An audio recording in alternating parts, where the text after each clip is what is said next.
Bienvenidos a Ciencia Podcast, un proyecto del Departamento de Ciencias Básicas de la Universidad Viña del Mar.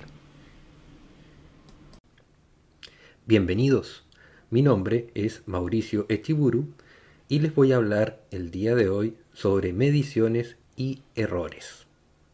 Lord Kelvin, un científico del siglo pasado, muy importante en el mundo de la física, decía por ahí, por 1883, lo siguiente: si usted puede medir lo que está considerando y expresarlo en números, usted entonces sabe algo sobre ello.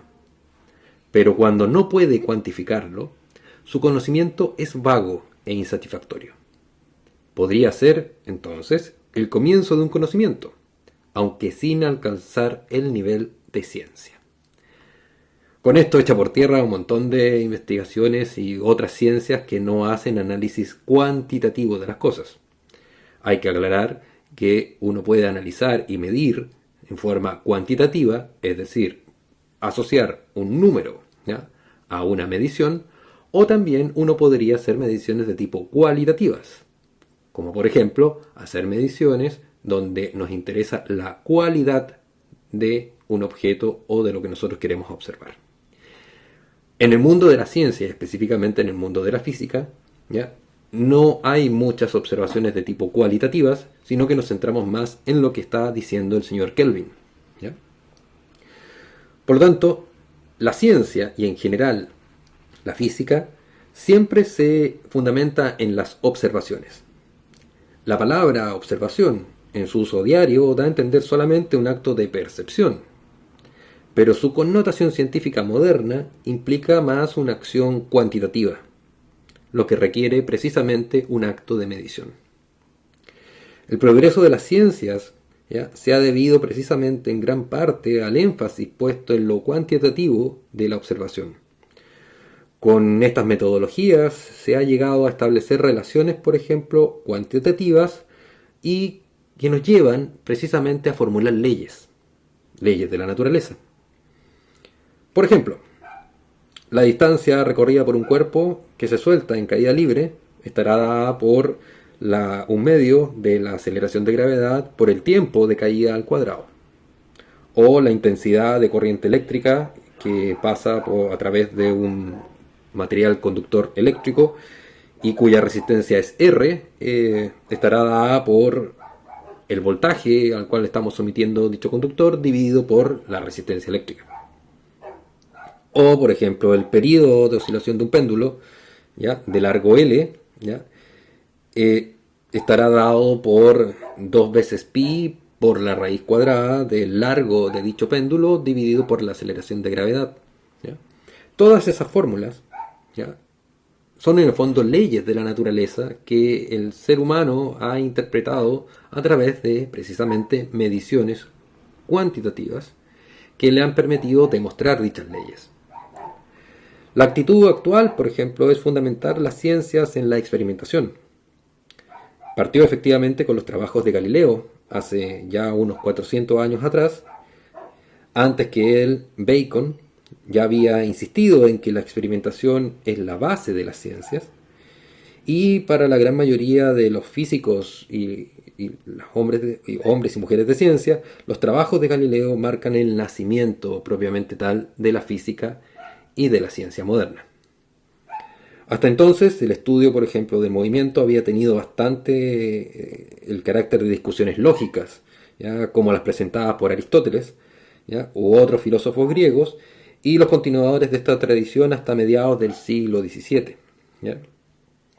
Las conclusiones que se obtenían eran consideradas como probadas por raciocinios puros, o a lo más por actos de percepción sensorial sin realizar mediciones. Por ejemplo, Aristóteles pensaba que la velocidad que adquiría un cuerpo era inversamente proporcional a la resistencia del medio. En el vacío la resistencia debería ser nula, por lo tanto el cuerpo se movería con velocidad infinita. Y esto lo rechazaba Aristóteles como una inconsecuencia, concluyendo que el vacío no podía existir. Entonces, para Aristóteles no existía el vacío. Precisamente uno de los experimentos de Galileo consistió en dejar rodar una pelotita por una ranura en un plano inclinado y observar el movimiento de dicha pelotita. ¿ya? Pero Galileo no se limitó a mirar, sino que midió cuánta distancia caía la pelotita en un determinado tiempo. Y de esta forma pudo obtener relaciones matemáticas que le permitieron obtener leyes del movimiento. Por otra parte, en todo acto de medir, que es precisamente como lo vimos en podcasts anteriores y que como seguramente ustedes lo han visto en clases, el acto de medir es el comparar con un patrón de medida. Eso no nos salva de lo siguiente, que en todo acto de medición uno puede cometer errores. Esos errores de medición son precisamente los resultados de un experimento que generalmente se expresan por un conjunto de valores numéricos, ¿ya? Es un hecho precisamente natural, ¿ya?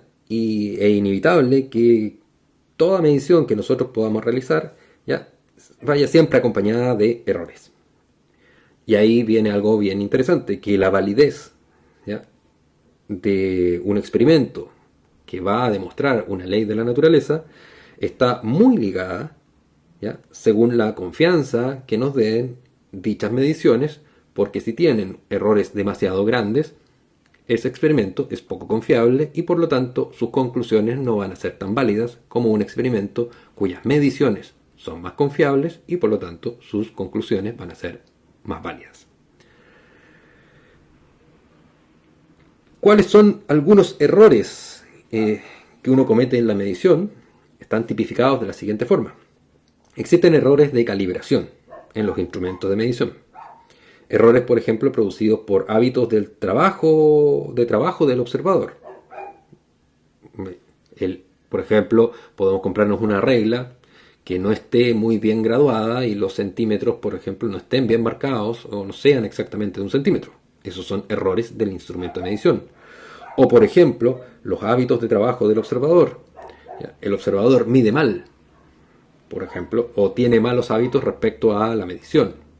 Mide, por ejemplo, el tiempo utilizando un reloj que tiene la batería media gastada, o tiene que medir la longitud de un objeto en un ambiente que está muy oscuro y por lo tanto es muy probable que pueda generar un error en la medición. También podemos tener errores introducidos por factores externos que no son considerados al hacer experimento, como por ejemplo la temperatura. Medimos un día de mucho calor y al día siguiente medimos un día que haga mucho frío y puede ser que las mediciones sean diferentes producto precisamente de las condiciones climáticas. También existen todos esos errores que son de calibración de instrumentos, por ejemplo, o hábitos del observador, ¿ya?, o por ejemplo de condiciones, ¿ya?, que nosotros no podemos controlar, ¿ya?, se conocen como errores sistemáticos. Eso quiere decir que estos errores sistemáticos se presentan cuando factores indeseados, externos o internos, interactúan de un modo consistente en el sistema que nosotros queremos estudiar, ¿ya?